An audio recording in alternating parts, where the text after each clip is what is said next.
L'appel des disciples, la leçon pour nous, c'est pas seulement le groupe des 12, ça commence par eux, ce furent les premiers, mais c'est évidemment l'image de tous les chrétiens à travers cet appel-là. Donc, contemplons, comme l'Église nous y invite, eh bien, et l'attitude de Jésus et l'attitude des disciples pour la faire nôtre, pour reconnaître aussi dans notre vie comment le Seigneur, eh bien, se manifeste. L'appel, il a lieu dans la vie quotidienne. C'est vraiment, ils font pas, c'est pas au cours d'une retraite, vous voyez. Même Saint Jean qui décrit beaucoup plus minutieusement l'appel des premiers disciples. Eh bien, en fait, il nous montre que Jean-Baptiste leur permet de connaître qui est Jésus, mais c'est pas là que l'appel décisif se produit chez eux. Ils sont tous originaires de Galilée, comme le Seigneur lui-même. Jésus appelle chacun à le suivre. Ça, c'est la grande vérité. C'est pas nous qui fabriquons notre vocation. Il n'y a pas d'erreur, vous voyez, de la part du Dieu créateur. Il n'y a pas d'âme égarée ou maudite. Il n'y a pas de prédestination ni au mal, mais pas davantage au bien. Il y a la liberté. Ça, c'est la première chose à noter. Jésus appelle chacun à le suivre. C'est pas seulement Pierre, André, Jacques et Jean, et les 12 et les autres, etc. C'est tout homme. Le Dieu créateur ne commet pas d'erreur. À chaque fois qu'un enfant est conçu par un homme et une femme, eh bien, Dieu insuffle une âme. Et ça, l'âme n'appartient pas à ce monde. L'âme est directement inventée, créée au sens propre par Dieu. Elle n'est même pas dans un réservoir dans l'éternité dans laquelle, eh bien, les âmes seraient en attente de corps. Pas du tout. Dieu invente. C'est l'artiste par excellence. Il invente pour chaque corps qu'il accepte de nantir d'une âme, eh bien, il invente une créature dont le destin peut être merveilleux, lumineux ou au contraire très ténébreux et tragique. Jésus appelle le Dieu créateur, ne se trompe pas. Jésus vient nous affirmer cela. Alors pas de révolte, de fausse interrogation. Si nous sommes là sur cette terre, c'est parce que le Dieu créateur, c'est Jésus qui nous le dit, nous a voulu là. Et ce Dieu est d'amour, il ne veut rien en dehors de l'amour, lui. Les hommes peuvent, à la suite du diable, vouloir des choses en dehors de l'amour, mais pas Dieu. C'est la nature de Dieu, son essence. Il ne peut pas être autrement. Donc il ne se trompe pas, il est la vérité, et puis il ne fait rien sinon par amour.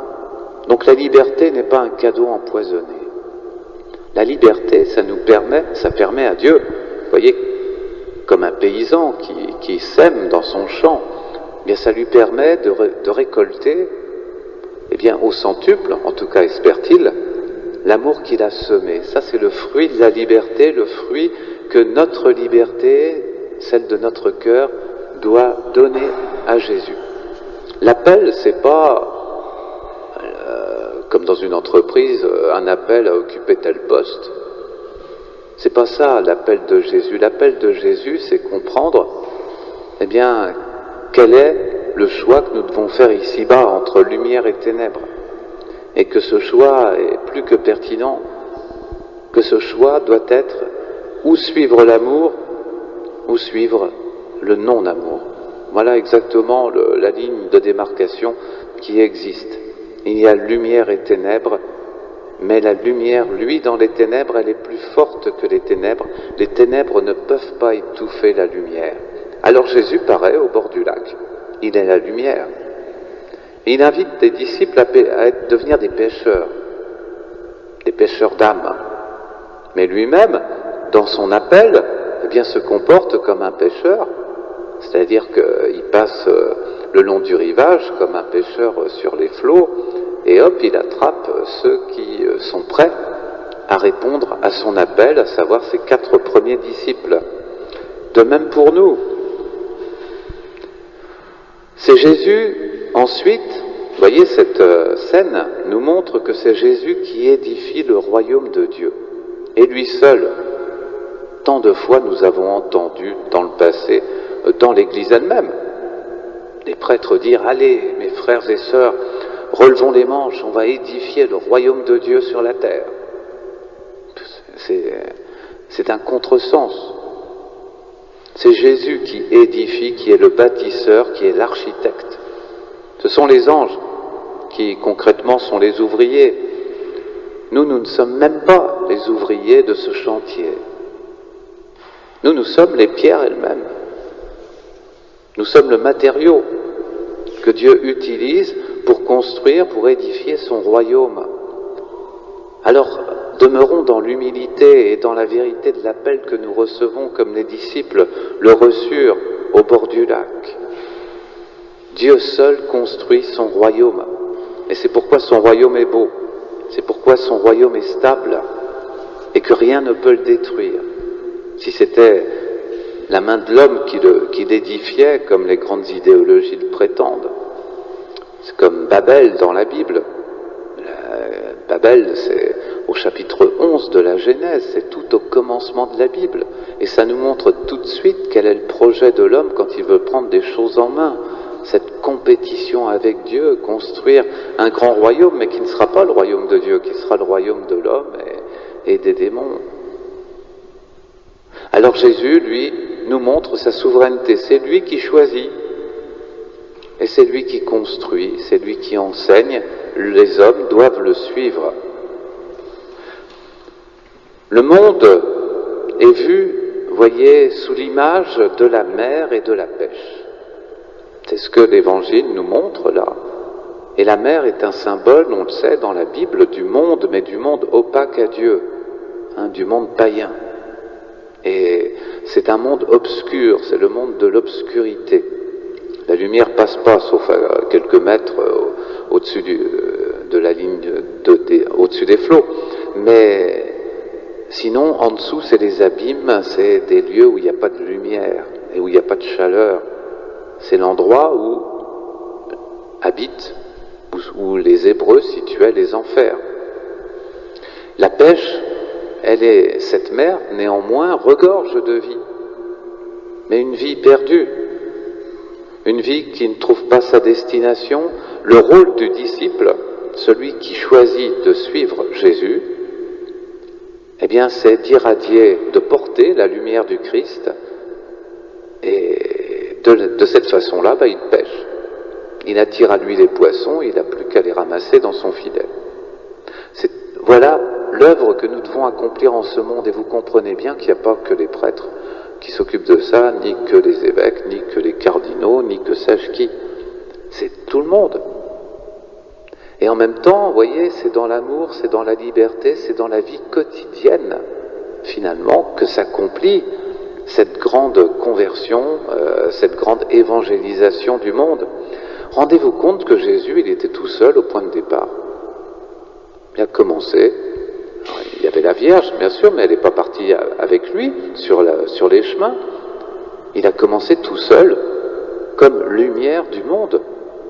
Alors évidemment, il est la lumière du monde, évidemment, il connaît la vérité.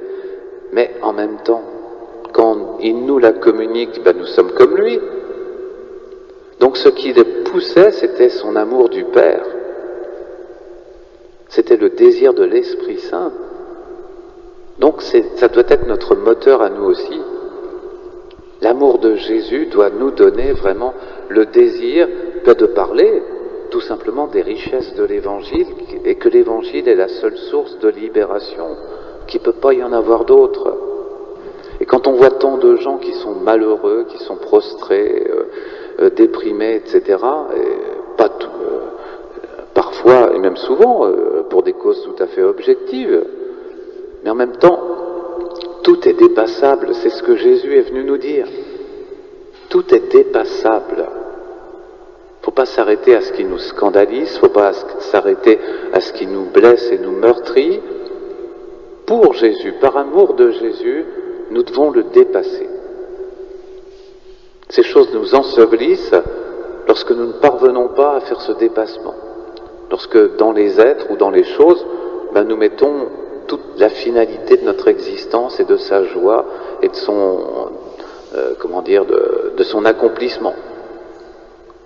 Que ce soit, je sais pas, les enfants, les conjoints, la réussite, le bien-être, etc., etc. Si on met sa confiance là-dedans, ça finit toujours par nous tromper, par nous échapper. Et nous n'avons pas fait de dépassement, donc nous sommes désespérés.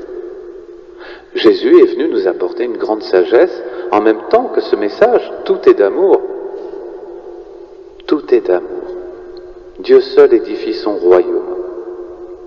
La réponse des disciples maintenant. Il faut noter que c'est là, dans l'Évangile, on n'a pas l'impression, parce que c'est un passage isolé du reste, mais c'est une réponse préparée. On sait que Jean, on sait que André, tous les deux étaient auprès de Jean-Baptiste. On sait qu'ils appartenaient au même cercle que leurs frères et que leurs amis, et qu'ils ont parlé de Jésus. Donc quand Jésus arrive, il n'est pas un inconnu. Il est préparé parce que ces jeunes gens, eh bien, désiraient autre chose que ce que le monde propose. Ils désiraient dépasser les notions de carrière, ils désiraient dépasser, en gros, finalement, la vie terrestre. Ils attendaient quelque chose de merveilleux. Un appel préparé, donc un milieu préparé à recevoir Jésus. Jésus n'appelle pas ceux qui ne sont pas prêts. Un appel désiré, c'est dans la suite logique de la préparation. On ne se prépare pas si on n'a pas de désir. Et ce désir, voyez, de rencontrer l'absolu, ce désir de dépasser les limites du moi. Il y a tant de personnes en ce monde qui se contentent de leur petit ego pour vivre. Heureusement, on finit un jour ou l'autre, avec l'âge en particulier, ou la maladie et l'épreuve, à se rendre compte, eh bien, que ça ne suffit pas, loin s'en faut. Que nous ne sommes pas des dieux, que le serpent des origines nous a trompés en nous disant cela. Ben, il faut du temps. Heureusement, certains vont plus vite, mais en général, ça va jusqu'à la fin de la vie. Donc, un appel préparé, un appel désiré, un appel personnel. Il n'y a pas d'anonymat dans le royaume de Dieu. Dans le royaume du diable, dans la cité terrestre, au contraire, c'est le royaume de l'anonymat. Là, les hommes sont des pions interchangeables. Comme en Chine, vous savez, ils sont tellement nombreux là-bas, là où ils travaillent, là où ils sont insérés, s'ils ne sont pas contents, ben, vous savez, les cadres qui les oppriment, hein, c'est vraiment l'oppression, eh bien disent, bah, il y en a des millions derrière, hein, si tu n'es pas content, tu t'en vas. Interchangeable, l'anonymat. L'Asie, c'est le monde de l'anonymat. C'est pourquoi ils ont inventé ces spiritualités de l'impersonnalité. L'impersonnel, c'est comme ça qu'ils pensent être libérés d'eux-mêmes en tant que pions, et en réalité, ils ne font que refléter leur religion, leur spiritualité ne fait que refléter, eh bien, la condition dans laquelle ils vivent, une condition impersonnelle. L'absolu n'est pas impersonnel du tout. C'est une personne. Dieu est une personne. Et tout ce qui sort de ses mains, tout ce qui sort de son cœur, c'est personnel, personnalisé, toujours. Donc on est aux antipodes, vous voyez, de la conception asiatique avec le christianisme. Jésus, il est dit dans le texte, voit, regarde, fixe ceux qu'il appelle, Pierre, André, Jacques, Jean. Il les regarde d'abord. Vous savez, comme le jeune homme riche, Jésus le regarda et il l'aima. Jésus sait très bien qui nous sommes quand il nous appelle. On ne le trompe pas sur la marchandise. Mais en même temps, parce qu'il sait qui nous sommes, il sait de quoi nous sommes capables avec la grâce, avec le salut. C'est là-dessus qu'il nous juge, c'est là-dessus, eh bien, qu'il parie pour que dans notre vie, l'amour soit fécond. Donc, c'est une réponse que Jésus attend qui dépasse les qualités humaines, vous voyez. C'est pas nos qualités d'hommes et de femmes que Jésus regarde. Il regarde quelque chose de plus profond, il regarde les âmes. Essayons de regarder les autres de cette façon-là. Entraînons-nous à regarder les créatures humaines en tant qu'âmes, lumineuses, ténébreuses, et avec leurs qualités spécifiques, mais qui ne sont pas des qualités psychologiques. Enfin, c'est un appel qui est ordonné au salut éternel. Nous sommes appelés à mettre l'éternité dans notre vie. C'est un vrai bonheur. Ça transforme la vie, ça. Quand on voit Jésus, vous voyez, là, avant c'était Jésus qui regardait ses disciples, mais inversement, quand ils l'ont vu passer, cet homme, mais qui était tellement lumineux, qui rayonnait, une lumière qui n'est pas de ce monde, qui ne brille pas comme le soleil, mais qui est bien plus éclatante, ils étaient fascinés, captés. C'est la vérité incarnée. Jésus, c'est l'amour incarné, c'est l'absolu incarné, c'est le salut incarné. Là, sous la forme d'un homme, évidemment, ils ne pouvaient pas le formuler, les disciples. Ils avaient besoin de la formation évangélique des 3 ans que Jésus leur donna, mais c'est ce qu'ils ressentirent. Alors, dans la prière, dans l'adoration, c'est ce que nous devons rechercher. Oui, ne disons pas d'une manière superficielle, laissons-nous regarder par le Christ, que ce soit profond et que ce soit réciproque. Regardons-le également.